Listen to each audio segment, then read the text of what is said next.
দেখো y square সমান 20x, এই অধিবৃত্তের সমীকরণ দিয়ে আছে কোন অক্ষের সমান্তরাল বটে প্রধান অক্ষটা, এর মান কত, শীর্ষবিন্দু কত, নাভি বিন্দু কত, নাভি লম্বের দৈর্ঘ্য কত, নিয়ামক বিন্দু কত, নিয়ামক সমীকরণ কি, নাভি লম্বের দুই প্রান্তের স্থানাঙ্ক কত, বাইর করতে হবে। দেখো y স্কয়ার সমান 20x, এটা দেখি তুমি চট করে এর মানটা বুঝে গেছো। দেখো এর মানটা চট করে 4 5 20, তোমাকে y স্কয়ার সমান 4x এর সঙ্গে তুলনা করতে হবে, 4ax। তো এইখানে আলফা বিটা কমা কত, alpha comma beta, alpha comma beta মানে হচ্ছে শীর্ষবিন্দু, এটাও দরকার, এটা শুরুতেই ছবি দেখেই তুমি শীর্ষবিন্দু বুঝে যাবে, সমীকরণ দেখেই তোমার ছবি আঁকার দরকার নেই, দুটো জিনিস ছবি আঁকার আগেই বুঝতে হবে। এক শীর্ষবিন্দু, বলো শীর্ষবিন্দু এখানে আলফা বিটা, তো দেখো অ্যাকচুয়াল সমীকরণ হয় y - বিটা তার হোল স্কয়ার 4ax - আলফা। যখন আলফা বিটা কিছু থাকে, আলফা বিটা যদি মূল বিন্দু থাকে তখন আলফা বিটা দেয়া থাকে না, তখন এরকম করে নিয়ে যায়। তাহলে এটা আলফা কমা বিটা কত আছে, মানে শীর্ষবিন্দু কত 0,0, এটা ছবি আঁকার আগেই, এটা শীর্ষবিন্দু। y স্কয়ার সমান 4x পজিটিভ আছে, তাহলে ছবি হবে এই শর্ট করে বুঝতে হবে, y স্কয়ার সমান 20x 4x এর সমান, তাহলে এর মান এই ক্ষেত্রে কত, a সমান 5, a সমান 5টা খুব ইম্পর্টেন্ট, a সমান 5, আলফা কমা বিটা সমান 0 0, কোন অক্ষের সমান্তরাল বটে প্রধান অক্ষটা, প্রধান অক্ষ সমান্তরাল কোন অক্ষের, আরে প্রধান অক্ষ সমান্তরাল কি x অক্ষটাই প্রধান অক্ষ, x অক্ষ, x অক্ষের সমান্তরাল হতে পারে, এখানে x অক্ষটাই প্রধান অক্ষ। তাহলে বলো নাভি বিন্দু কত, শীর্ষবিন্দু পাই গেছি 0,0, এটা ছবি আঁকার আগে। নাভি বিন্দু এই দিক থেকে a দূরে নাভি হয়, তাই a মানে এখানে 5, তাহলে 5,0 বোঝা যাচ্ছে, এটা 5টা দূরত্ব আর স্থানাঙ্কটা হচ্ছে 5,0, তাহলে নাভি বিন্দু 5,0। নাভি লম্বের দৈর্ঘ্য এখান থেকে 4a হয়, এটা ছবি আঁকার আগে, এটা 4a, এইটা a,2a হয়, মানে তাহলে 4a মানে কত 4 5 20, তাহলে নাভি লম্বের দৈর্ঘ্য 20 একক, এটা দৈর্ঘ্য বটে, এটা প্লাস মাইনাস হয় না। নিয়ামক বিন্দু, নিয়ামক বিন্দু এদিক থেকে এইদিকে, তাহলে এটা মাইনাস, নিয়ামক বিন্দুটা আমি বের করতে বললাম তোমাকে, আগে নিয়ামক বিন্দু বের করতে শিখো, -5,0, নিয়ামক বিন্দু -5,0। নিয়ামক সমীকরণ এটা কোন অক্ষের সমান্তরাল, y অক্ষের সমান্তরাল, তাহলে y অক্ষের সমান্তরাল x সমান সামথিং হয়, তাহলে x সমান -5, বাস এটা x সমান এই সরলরেখাটা সমীকরণ, এটা নিয়ামক সমীকরণ। এটা আমি অধিবৃত্ত থার্ড ক্লাস চলছে, এর আগে আমি দুটো নাভি লম্বের দুই প্রান্ত, নাভি লম্বের দুই প্রান্তের স্থানাঙ্কর জন্য কোনো সূত্র ইউজ করবে না, ছবির উপর করবে। দেখো এইটা হচ্ছে 2a, তাহলে a তো 5, a তো 5 ফিক্সড, এদিকেও a 5 ফিক্সড, নাভি লম্বের দুই প্রান্তের দুটো প্রান্ত আমি জানি 5, সামথিং, আরেকটা বিন্দু 5, সামথিং। এবার দেখো এইটা 2a পজিটিভ দিকে আছে, তাহলে 2a কত, 2 এর মান কত, 5 × 10, তাহলে এটা 5,10 হবে, আর এটা 5, -10, এটা 5,10 5, আলফা বিটা যদি কিছু থাকে সেটাও শীর্ষবিন্দুর অন্য দিকে সরিয়ে তখন আমি করব। এমন কি এটা শুধু অধিবৃত্ত, এমন হতে পারে অধিবৃত্তটা এরকম কোণে কোণে কোন অক্ষরের সমান্তরাল লাগে, সেই অঙ্ক আমি লাস্টে দেখাবো তোমাকে, এটা প্র্যাকটিস করতে হবে। y সমান 20x, y সমান 20x এর সব বডি বুঝে গেছি, এরপর আমি y সমান -20x করছি, এরপরের সমীকরণ নিয়েছি আমি y সমান -20x। দেখো y সমান -20x, চট করে ছবি বুঝতে হবে, এগিয়ে দিতে হবে, ছবি বুঝতে হবে, y সমান -20x, চট করে প্রধান অক্ষ x অক্ষের সমান্তরাল, তাহলে x অক্ষের সমান্তরাল alpha comma beta 0,0, alpha comma বিটাটা শীর্ষবিন্দু 0,0, এর মান 5, এর মান 5, এখানে প্লাস মাইনাস হয় না, এর মান বলেছি, a সমান 5, a সমান 5, তাহলে নাভি এইখানে হবে, এইখানে নিয়ামক বিন্দু হবে, এই দিক থেকে এইটা -5,0 নাভিটা এবারে, তাহলে নাভি লম্বের দৈর্ঘ্য এইটা 4a, এটা অলওয়েজ 20, 4 5 20 একক।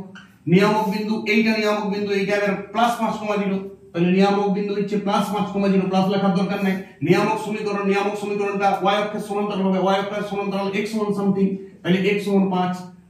নাভি লম্বের দুই প্রান্ত মানে এইটা এইটা, দেখো আবার বলছি নাভি লম্বের দুই প্রান্ত, নাভি বিন্দু স্থানাঙ্ক কত বাইরে হচ্ছে -5,0, তাহলে এইটা হচ্ছে -5, সামথিং, এইটাও -5, সামথিং, -5 না ফিক্সড, তাহলে বলো সামথিংটা কত 2a, নাভি লম্ব সবসময় 2a, এর মান রেডি করা আছে, এর মান 5, তাহলে 5 দুগুণে 10 উপর দিকে যাবে, তাহলে এইটা হচ্ছে -5, এটা -5, তাহলে নাভি লম্বের দুই প্রান্ত স্থানাঙ্ক -5, +10, আর একটা হচ্ছে -5, এর পরের অঙ্কটা আমি y স্কয়ার সমান 20x নিয়ে করব, এই x স্কয়ার সমান 20y নিয়ে করব, একই অঙ্ক, একই মানে চারটা অঙ্ক বুঝতে হবে চক্র, এটাই থিওরি, এটাই অধিবৃত্তের থিওরি ক্লাস।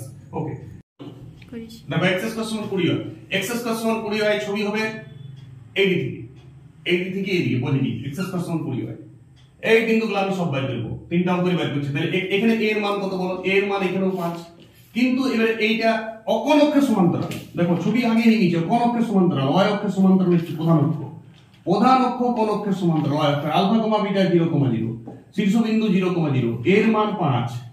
নাভি বিন্দু এইখানে আছে, নাভি বিন্দু তাহলে এইখানে যদি হয় এটা 5 বটে, তাহলে এইটা তো x অক্ষটা এর 0 আছে, 0,5, তাহলে নাভি বিন্দু 0, +5।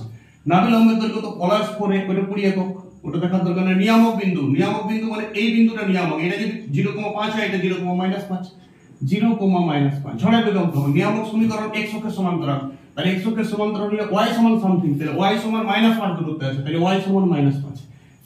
নিয়ামক সমীকরণ তো সরলরেখা সমীকরণ, সরলরেখা চ্যাপ্টার না করে এলে অভিহিত করা যাবে না। নাভি লম্বের দুই প্রান্তের স্থানাঙ্ক, দেখো নাভি লম্বের দুই প্রান্ত, এই প্রান্তটার স্থানাঙ্ক এইটা তো y অক্ষ থেকে ফিক্সড হয়ে আসে, দেখো y অক্ষটা আগে লিখে দিবে সামথিং, 5, এটাও সামথিং, 5।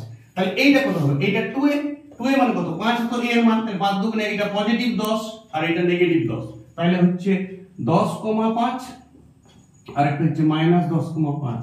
বুঝা গেছে বলো? চলো x² সমান -20 হয়। এরপরের অঙ্ক এটাও খুব স্পিডে আমি করব, প্রচন্ড স্পিড অঙ্ক চলছে। দেখো x² 20 হয়, বলো এখানে a সমান কত? a সমান কখনো প্লাস মাইনাস হয় না, a সমান 5, 4 এখান থেকে বাই করে নিবে। সবসময় তুলনা করবে x² সমান -4 এর সঙ্গে, তাহলে 4টা বাই করে নিবে, 4 5 20 হয়, তাহলে a 5। বুঝে গেছো? 4 দিয়ে ভাগ করে দিবে, এই যে মানটা করে দিবে, তাহলে 5, a সমান 5, a সমান 5। ছবি কোণ দিতে হবে? ছবি কোণ অক্ষ সমান্তরাল, এইটা বুঝতে হবে, এইটা দেখেই বুঝতে হবে, ছবি এই দিতে হবে। শীর্ষবিন্দুকে টাচ করেছে, আলফা কমা বিটা কত আছে এখানে? আলফা কমা বিটা আছে 0,0। কোন অক্ষের সমান্তরাল হচ্ছে প্রধান অক্ষ, y অক্ষের সমান্তরাল, এর মান 5, শীর্ষবিন্দু 0,0। নাভি বিন্দু চক্রের ব্যাপার ছিল, দেখো নাভি বিন্দু এইদিকে ঢালে আছে, তাহলে 5 আছে এইদিকে নিচের দিকে নামছে, তাহলে এটা 0,5 -5, 0,-5 নাভি বিন্দু। নাভি লম্বের দৈর্ঘ্য তো অলওয়েজ পরে নাভি লম্ব এইটা, নাভি লম্বের দৈর্ঘ্য এইটা হয়। নাভি বিন্দু দিয়ে একটা মানে যেটা থাকবে না, যেটা নিয়ামক থাকবে তার সমান্তরাল সরলরেখা অভিহিতকে যে দুটো প্রান্তে ছেদ করবে তার যে দৈর্ঘ্যটা সেটা নাভি লম্ব দৈর্ঘ্য অলওয়েজ পরে, তাহলে 4 5 20 একক। নিয়ামক বিন্দু খুব ইম্পর্টেন্ট। নিয়ামক বিন্দু জেনারেলি দেওয়া থাকে না, আমি বের করতে বলছি। নিয়ামক বিন্দু জানার পর তুমি নিয়ামক সমীকরণ করবে। নিয়ামক বিন্দু কত? নিয়ামক বিন্দু নাভি বিন্দু বলেন না, নিয়ামক বিন্দু 0,5 প্লাস করছে। এবার এটা সমীকরণ কোন অক্ষের সমান্তরাল? x অক্ষের সমান্তরাল, y সমান সামথিং, তাহলে y সমান 5, y সমান 5। নাভি লম্বের দুই প্রান্তের স্থানাঙ্ক, এই প্রান্ত আর এই প্রান্ত, এইটার জন্য ছিল মাথা খারাপ করে দেয়, শিলা সূত্র দেখে বই একটা পেছনে ছক দেওয়া আছে, ওই ছকটাকে একদম ঝেড়ে দেখে টুকে একদম ছবি এঁকে অঙ্কটা করবে। নাভি লম্বের দুই প্রান্তের স্থানাঙ্ক, দেখো কোনটা ফিক্স? 5টা ফিক্স, আগেই করে দিলাম। 5 তো হবে কি করে? ওটিটা 5 হবে, আগেই করে দিয়েছি, কমা দিই, কমা 5। এবার এইটা ড্যাশ কাট দেখিয়ে দিলাম, দেখো এটা পজিটিভ 2a, a কত? 10, তাহলে এটা 10,5। এটা নেগেটিভ 2a, তাহলে -10। তাহলে নাভি লম্বের দুই প্রান্তের স্থানাঙ্ক একটা হচ্ছে 10,5, একটা হচ্ছে -10,5। এই ধরনের একই অঙ্ক নিয়ে আমি 4 দিন থেকে অঙ্ক করেছি। এবার তুমি অতিরিক্তের বেসিক কনসেপশন বুঝছো। এখন আলফা কমা বিটা 0,0 ছিল মূল বিন্দুতে, এবার আমি আলফা কমা বিটাটা যে কোনো বিন্দুতে নিয়ে করব, সেটাও ঝড়ের বেগ অঙ্ক হবে। এক একটা অঙ্ক এই সব পূরণ করতে 1 মিনিটের বেশি লাগবে না। আর যেদিন তোমার 1 মিনিটের বেশি লাগবে, সব পড়ি বের করছি, তাহলে তো অতিরিক্ত লেসনটাই শেষ। আর তো পড়ে থাকে 10টা স্পেশাল অঙ্ক। কিসের থিওরি? কোসের থিওরি। এই অঙ্ক 4টা করো একসাথে, পরপর 4টা অঙ্ক একই দিক থেকে করো, অঙ্ক করো, অঙ্কটাই থিওরি। যেদিন অঙ্ক থিওরি হোক সেদিন তোমার পৃথিবী উন্নত হবে, রিভলিউশন করতে হবে, অঙ্ক চেঞ্জ করতে হবে, অঙ্ক তো বিপ্লব আনতে হবে। ওকে।